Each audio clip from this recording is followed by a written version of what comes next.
Combien de personnes ont déjà entendu parler du gluten? Combien de personnes savent qu'est-ce que c'est le gluten? Je vais vous parler en 3 étapes de la céréale la plus utilisée qui contient du gluten, le blé. Premièrement, le blé ancestral et celui d'aujourd'hui, le gluten et ses méfaits sur la santé et mon expérience. Le pain moderne ne ressemble aucunement au pain de nos ancêtres qui se nommait le petit épeautre. Le blé sauvage que récoltaient les premiers humains a donné naissance à 2500 variétés, dont la plupart résultent par l'intervention humaine. Aujourd'hui, le blé a été modifié pour son rendement, sa résistance aux maladies, la sécheresse et la chaleur. Il est tellement modifié qu'il a besoin pour survivre de fertilisants azotés et de pesticides. Avant le début de sa transformation par l'homme, le blé avait 14 chromosomes. Aujourd'hui, il y en a 42.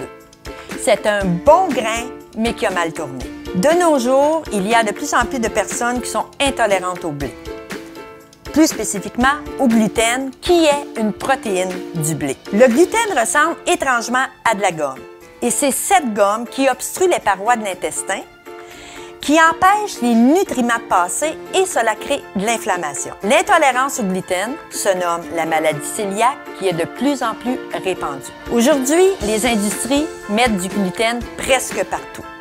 Incroyable, mais le gluten se retrouve autant dans le pain et ses dérivés que dans du poivre noir et même du baume à lèvres. Pas étonnant que nous avons une surdose de gluten. Voici quelques symptômes qui peuvent varier d'une personne à l'autre. Ballonnement, gaz, diarrhée, fatigue, irritabilité, dépression, éruption cutanée, douleur aux os et articulations, vieillissement prématuré, perturbations hormonales et j'en passe. Il y a aussi une molécule qui se nomme opioïde, qui est la même famille que la morphine, qui, d'après des études, affecterait le cerveau, qui perturberait le comportement hyperactif que l'on retrouve fréquemment chez les enfants.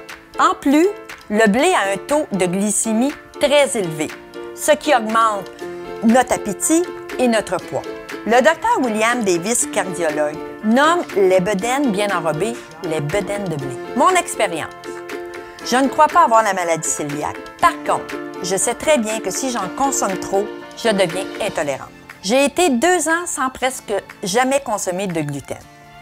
Mais depuis 1 an, ma consommation a augmenté, surtout au niveau du pain. Et résultat, j'avais repris un peu de poids au niveau abdominal, j'avais des douleurs articulaires et à mes genoux, et mes chaleurs avaient augmenté.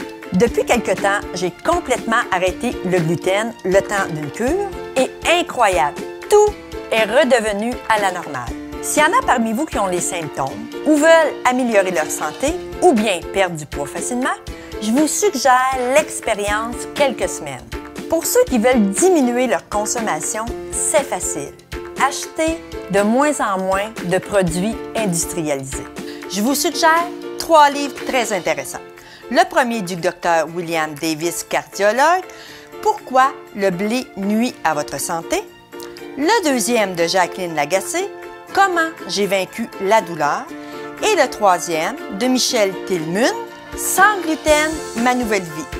D'après eux, il serait beaucoup mieux de s'en défaire complètement. Dr Davis écrit que ce n'est pas parce que nous n'avons pas de symptômes intestinaux que les autres symptômes ne sont pas reliés au blé. Pour ceux qui sont intéressés, le supermarché Santé La Moisson à Sainte-Thérèse offre un large éventail de produits sans gluten. En terminant, je vous suggère d'aller visiter mon site chantalfilion.com.